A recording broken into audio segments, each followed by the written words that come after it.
Bismillah. Alhamdulillah.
Para jamaah, hari ini tanggal 10 Awal. Mestinya kita disunahkan untuk berpuasa. Saya yakin hari ini banyak yang berpuasa, makanya tidak ada kesulitan. Ya, puasa dulu. Tapi puasa mestinya orang Islam itu kalau Muharram ini puasanya 2 hari, tanggal 9 sama tanggal 10. Hari tanggal 9 Asyura, tanggal 10 Asyura. Itu peristiwanya Rasulullah ini datang dalam suatu kaum. Di situ banyak kaum yang kemudian ditanya, kenapa orang berpuasa? Iya, kami berpuasa karena mengulangi penampilan. Begitu. Nah, kemudian Rasulullah telah mengetahui itu.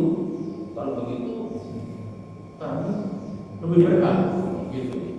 Sehingga puasanya supaya sama 2 hari, tanggal 9 sama tanggal 10. Dan tanggal 10 Muharram banyak peristiwa-peristiwa di dalam sejarah ajaran. Dan kita kaji hadis-hadis tentang yaitu mengikuti ajaran-ajaran yang dibawa oleh Rasulullah SAW. An Abi Najib Al-Irbadi bin Sa'id radhiyallahu anhu. Hadis diriwayatkan dari Abi Najib Al-Irbadi bin Sa'id radhiyallahu anhu. Qala, beliau berkata, wa adhana Rasulullah sallallahu alaihi wasallam mau'idatan balighatan wajilat minhul qulub wa dharafat minhal uyun. Rasulullah sallallahu alaihi wasallam memberi nasihat kepada kami. Mau'idatan balighatan, dengan sebuah mau'idhah balighatan yang sangat jelas. Wajilat minhal qulub, yang dengan mau'idhahnya, dengan nasihatnya Rasul itu, maka orang-orang yang mengikutinya, mendengarnya, hatinya bergetar. Wa dharafat minal uyun, dan matanya meneteskan air mata, sampai hatinya bergetar, matanya nangis. Fakulna, kemudian kami bertanya, Abu Najib itu bertanya, ya Rasulullah, ka'annaha mau'idatu maudi'in fa'ausina. Wahai Rasul, seakan-akan mau'idhamu, nasihatmu ini adalah nasihat pamitan, nasihat terakhir pamitan. Fa'ausina, maka dari itu berwasiatlah panjenengan pada kami. Oh,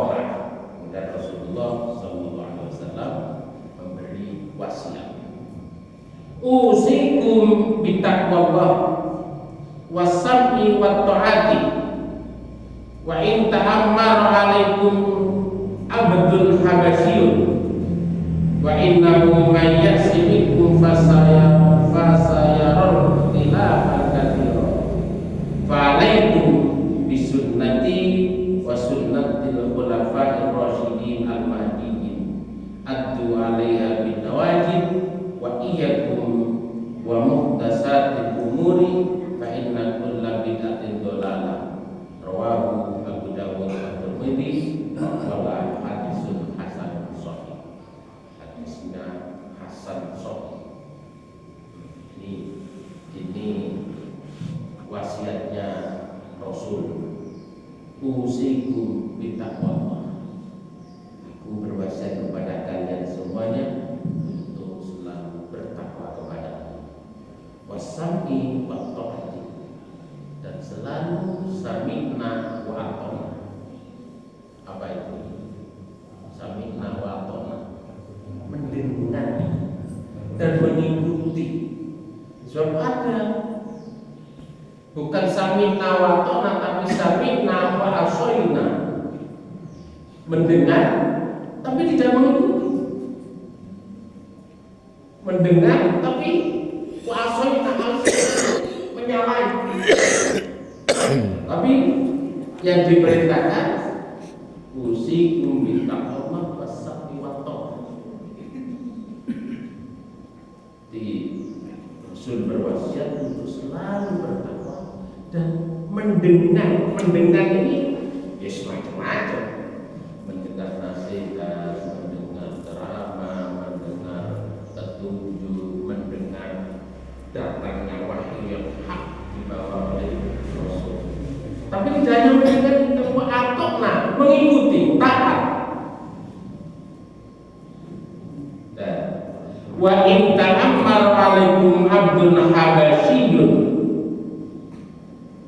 walaupun kalian semuanya dipimpin oleh seorang hamba Habasyi dari Habasyi. Jadi kalau ada pemimpin, kalau pemimpinnya itu memberikan wasiat yang bagus, memberikan petunjuk yang bagus, walaupun seorang hamba dari Habasyi, walaupun dari orang rendah, kalau memang itu wajahnya baik, sami'na wa wa innahu may ya'siminkum fasayara tilafan katsira, karena seseorang yang hidup pada zaman itu nanti itu maka akan menemukan perbedaan-perbedaan yang sangat banyak. Perbedaan wajar saja. Fa'alaikum bisunnati, maka dari itu kalau sudah menemukan perbedaan-perbedaan, khilaf-khilaf yang begitu banyak, fa'alaikum bisunnati wa sunnatul khulafa'ir rasyidin al-mahdiyyin. Ini yang seringkali dibuat dasar oleh orang-orang Ahlus Sunnah wal Jamaah di sini. Fa'alaikum bisunnati, berpegang teguhlah, ikutilah kalian sunnah-sunnah. Apa sunnah itu? Sunnah itu apa? Tingkah laku Rasul. Alaikum bisunnati, ikuti sunnah-sunnahku, tingkah lakuku, apa yang aku lakukan, apa yang aku ucapkan, ikuti. Wa sunnatul khulafa'ir rasyidin, dan tingkah lakunya, perbuatannya khulafa'ir rasyidin.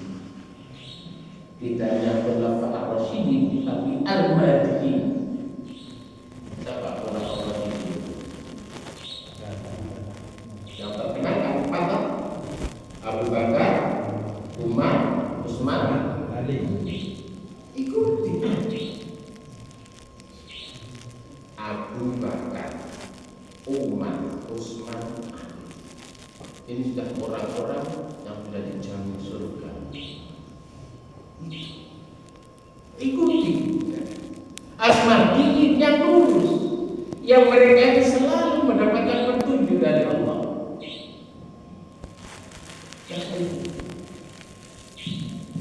Addu 'alaiha bin nawajid, yang mereka itu senantiasa membawa kebenaran. Karena ulama orang ini yang terkenal empat ini orang yang paling dekat. Cuma mohon maaf bagi orang-orang Syiah, empat ini tidak diterima. Yang diterima hanya satu. Siapa? Ali. Alasan mereka, saya pernah baca bukunya, saya punya bukunya. Mereka itu Abu Bakar, Umar, Utsman, Ali, satu-satunya sahabat empat ini yang paling dekat dengan Nabi adalah Sayyidina Ali. Apanya Nabi? Di samping menantu, sepupu. dan Abu Thalib, anaknya bapaknya Sayyidina Ali, Abu Thalib. Nabi Muhammad, bapaknya siapa? Abdullah. Abdullah dan Abu Thalib itu saudara. Apa kalau begitu?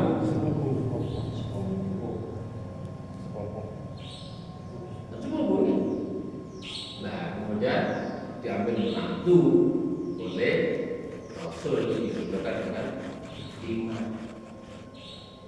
Dari Fatimah punya anak dua, Hasan Husain.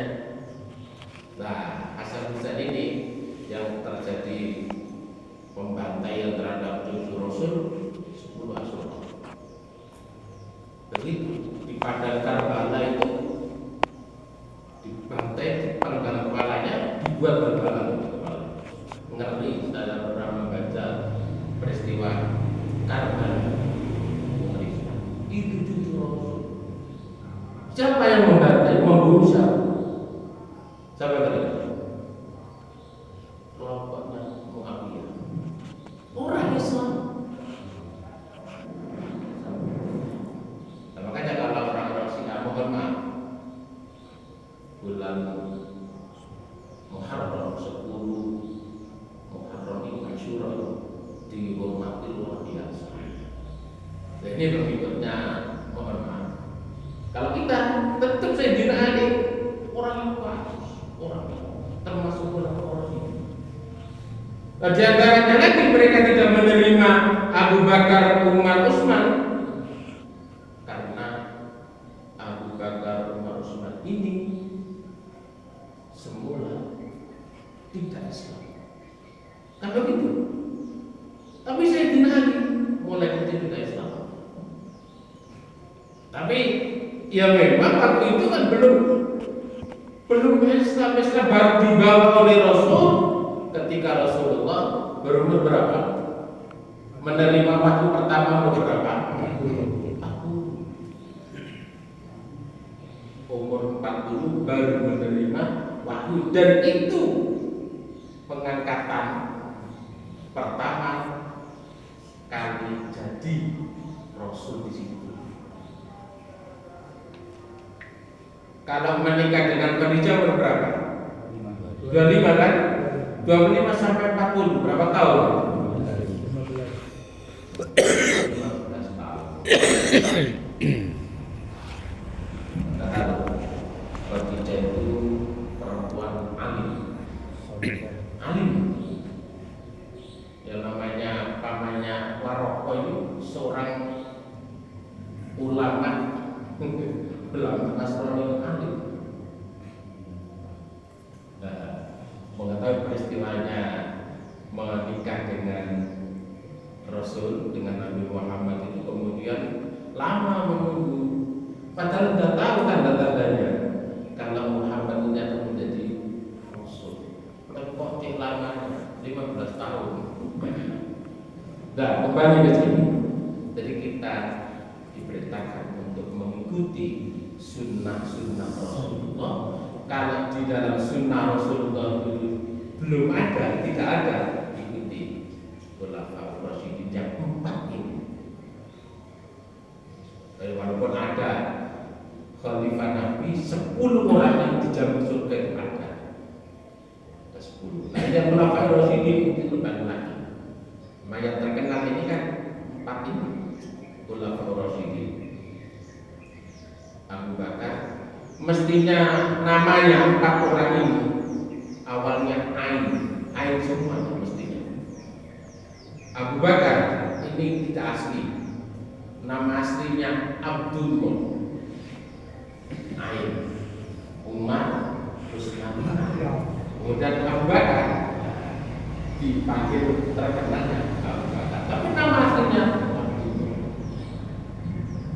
Ada kembali ke sini. Wa iyyakum wa muhdatsatil umuri, dan jauhi kalau ada perkara-perkara baru di dalam agama. Nah, ini yang seringkali kita sebut dengan bid'ah. Fa inna kulla bid'atin dhalalah, karena setiap bid'ah itu dhalalah. Mohon maaf, ini kalau orang-orang nanti orang-orang Ahlus Sunnah wal Jamaah mengartikan, memahami tentang bid'ah ini ada 2, ada bid'ah dhalalah, ada bid'ah hasanah.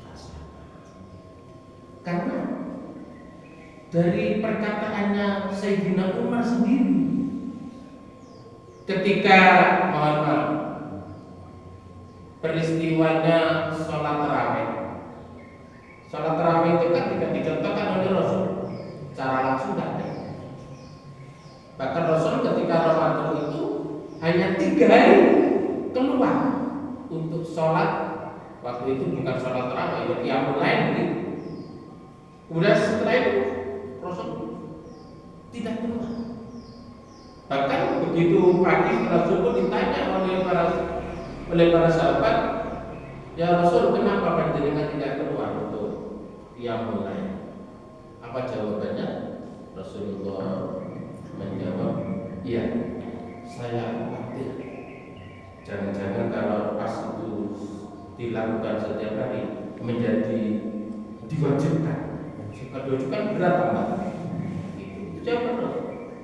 Jadi masih Rasulullah memikirkan umatnya supaya ya itu, kalau sudah sholat 5 waktu yang wajib saja banyak ya. Enggak, bolong. Apa lagi itu? Nah, kemudian setelah Rasulullah keluar, orang-orang jamaah waktu itu sholat sendiri-sendiri. Sholat sendiri, ada yang di pojok sana, di pinggir sana, wis macam-macam. Nah, begitu Umar datang berpikir, ini orang berjamaahnya sholatnya sendiri-sendiri, andaikan dijadikan satu berjamaah ditunjuk oleh seseorang lebih bagus, maka ditunjuklah Ubay bin Ka'ab untuk ngimami sholat-sholat sunnah yang mulai di dalam bulan suci Ramadan. Lah, setelah terlaksana, Sayyidina Umar berkata, saya yakin ini adalah bid'ah, tapi bid'ah yang bagus. Begitu. Itu Sayyidina Umar pada itu kan. Nah, makanya kalau memang suatu amalan tidak ada dasarnya, tapi tidak sampai bertentangan, nah itu boleh.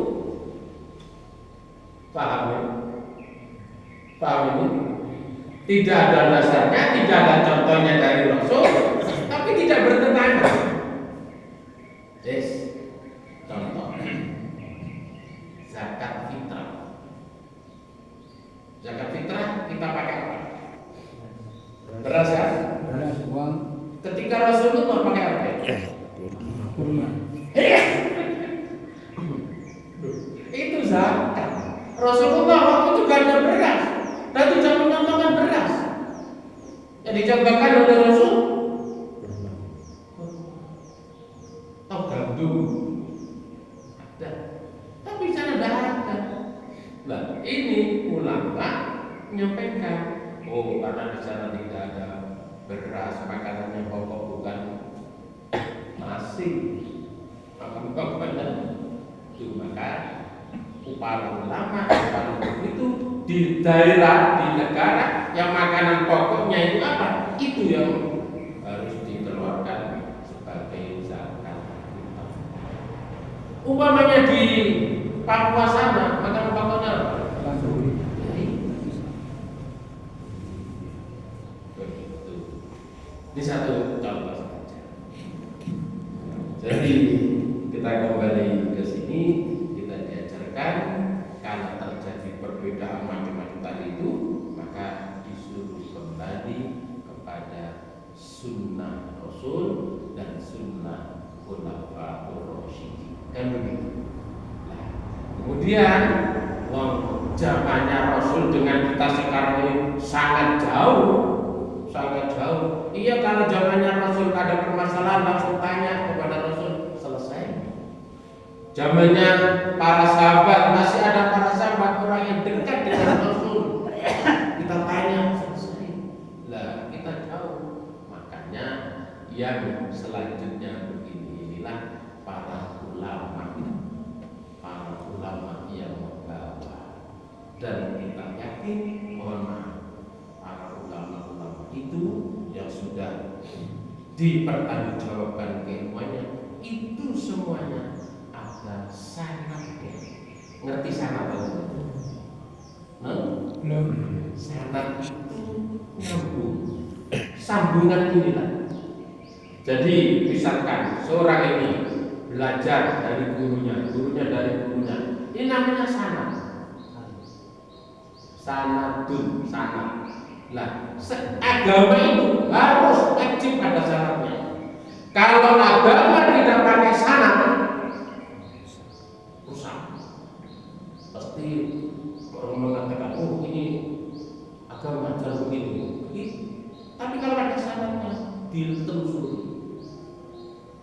Gurunya siapa, sampai terakhir baginda Rasulullah. Itu sanad. Agama itu wajib ada sanad. Nah, sanad namanya sanad mutasil, sanadnya nyambung. Itu kan tidak ada sanadnya, rusak agama. Sudah, kita lanjutkan.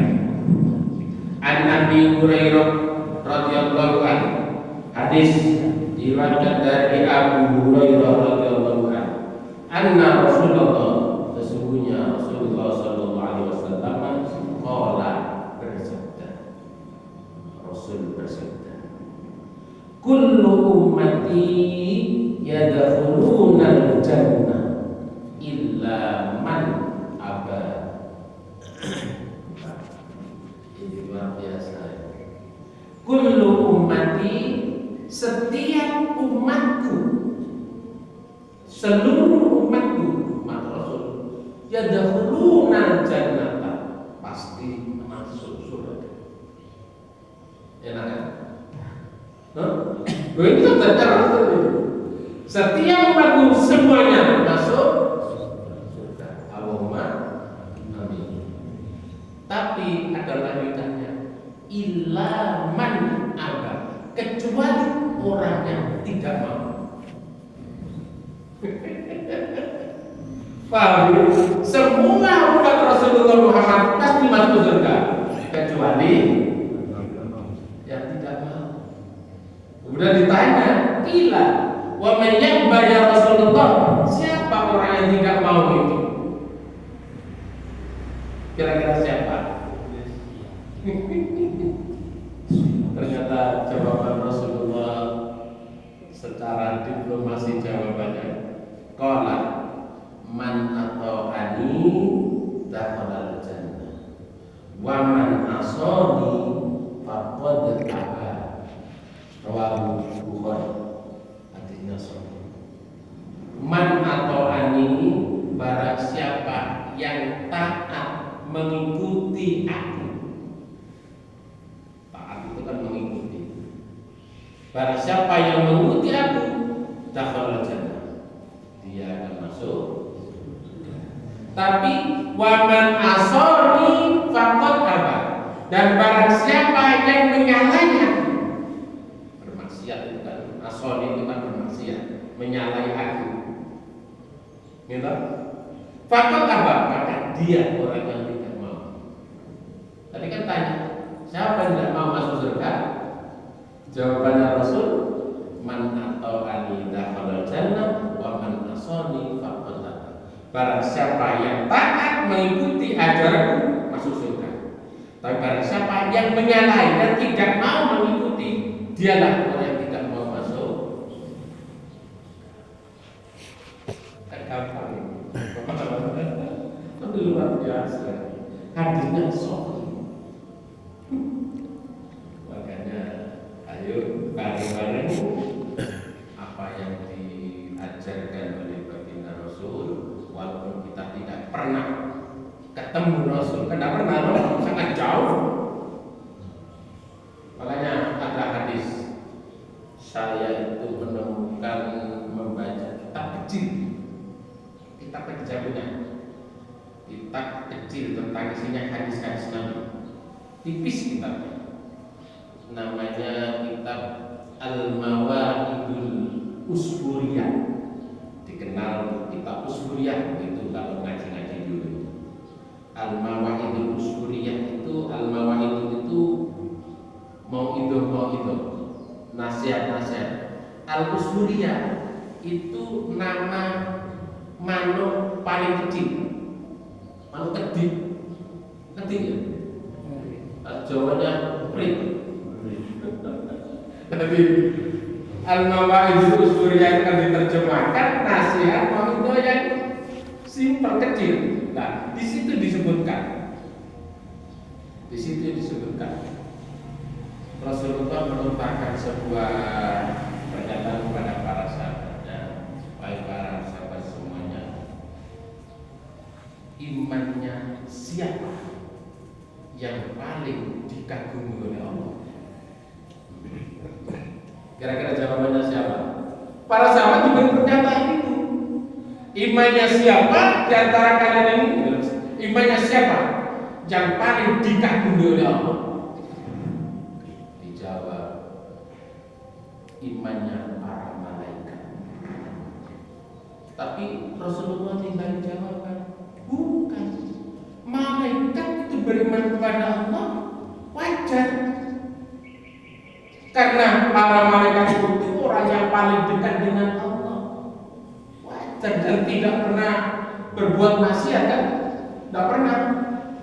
Malaikat itu hanya selalu menjalankan perintah saja.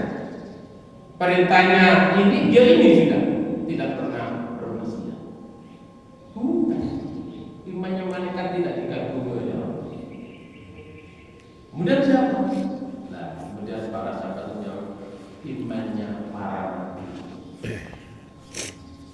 Bukan.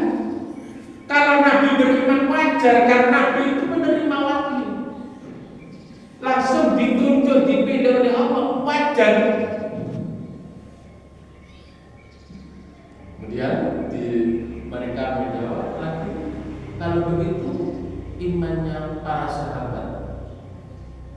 Bukan. Jawabannya bukan. Para sahabat-sahabat ini beriman kepada Allah, beriman kepadaku wajar, karena mereka tahu bahwa aku adalah utusan Allah dan menerima wahyu, tahu. Setelah itu para sahabat diam, tidak menjawab lagi. Iman yang paling dikagumi oleh Allah adalah imannya seseorang yang setelah aku tidak ada. Dan setelah aku, mereka itu tidak pernah tahu aku, tidak pernah aku menerima, juga tidak tahu, tidak pernah ketemu aku, tapi beriman. Ini yang dikagumi oleh Allah. Kan termasuk kita. Nah itu termasuk kita. Kita tidak pernah ketemu Rasul, tidak pernah ketemu sahabat. Hanya disampaikan melalui para dari Rasul, sahabat, tapi sampai para ulama semuanya yang membawa ajaran dari baginda Rasul. Tapi kita mengakui iman, beriman. Kita bisa melaksanakan iman ibadah semacam ini ya gara-gara nah, itu iman yang dikagumi oleh Allah Subhanahu wa Ta'ala. Mudah-mudahan kita semuanya dapat menjadi iman. Jangan sampai lepas. Kalau sudah keiman kita lepas, alhamdulillah kita akan tahu. Sering saya sampaikan, ukiran di dalam hati kita, keimanan kita tertulis la ilaha illallah. Jangan lepas. Kalau lepas berarti murtad. Kalau murtad, alhamdulillah sudah tidak akan mendapatkan pertolongan. Orang kalau masih di dalam hatinya itu terukir la ilaha illallah Muhammadur Rasulullah, bagaimanapun mohon maaf, bagaimanapun rusaknya amalnya, gak pernah sholat, gak pernah puasa, yang dilakukan adalah dosa. Tapi kalau masih ada iman la ilaha illallah Muhammadur Rasulullah, yakin itu nanti satu saat juga bisa masuk surga. Tapi ya transit dulu, kan begitu. Sudah, sampai di sini dulu apa yang perlu di